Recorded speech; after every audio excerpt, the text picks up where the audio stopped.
যারা সমকামী থেকে প্রমোট করে যাচ্ছে, আমরা দেখেছি তারা শিবিরের কর্মী, তারা সমকামী থেকে প্রমোট করতে চাই।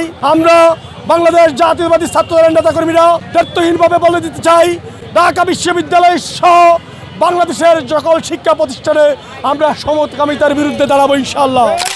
জুলাই আগস্ট গণঅভ্যুত্থানের এই পথকে সুদীর্ঘ করতে আমরা বাংলাদেশ জাতীয়তাবাদী দলের নেতাকর্মীরা রাজপথে আন্দোলন সংগ্রাম করেছি। আমাদের এই আন্দোলন সংগ্রাম করতে গিয়ে আমাদের অসংখ্য নেতাকর্মী শহীদ হয়েছেন।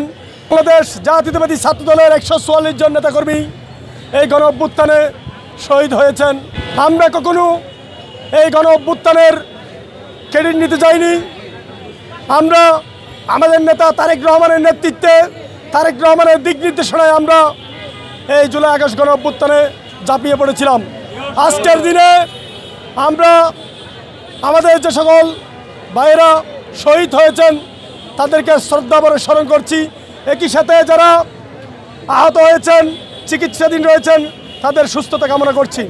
দীর্ঘ 17 বছর আমরা আন্দোলন সংগ্রামে ছিলাম। আমরা প্রকাশ্যে রাজপথে আন্দোলন সংগ্রামে ছিলাম। আমাদেরকে কোনো গুপ্ত থাকতে হয়নি। প্রকাশ্যে আমরা পরিচয় দিয়ে আমরা রাজপথে ছিলাম।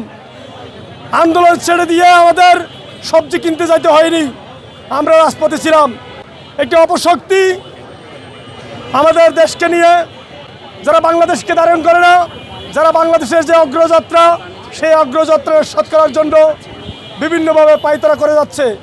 আমরা আরও দেখতে পাচ্ছি একটা গোষ্ঠী আমাদের নেতা বাংলাদেশের মাননীয় প্রধানমন্ত্রী তারেক রহমানকে নিয়ে, তার পরিবারকে নিয়ে কটূক্তি করে যাচ্ছেন।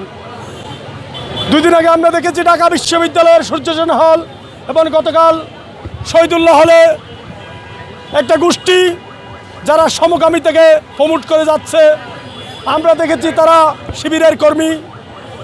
ইতিমধ্যেই শিক্ষার্থীরা, সেসব বাংলাদেশের জনগণ এবং শিক্ষার্থীরা এই সমকামিতার বিষয়ে জানেন। তারা সমকামী থেকে প্রমোট করতে চায়। এই পশ্চিমা শক্তি এবং এই ইন্ডিয়ার দালালরা এই সমকামী থেকে প্রমোট করতে চায়। আমরা বাংলাদেশ জাতীয়তাবাদী ছাত্র দলের নেতাকর্মীরা দায়িত্বহীনভাবে বলে দিতে চাই, ঢাকা বিশ্ববিদ্যালয় সহ বাংলাদেশের সকল শিক্ষা প্রতিষ্ঠানে আমরা সমকামিতার বিরুদ্ধে দাঁড়াবো ইনশাআল্লাহ।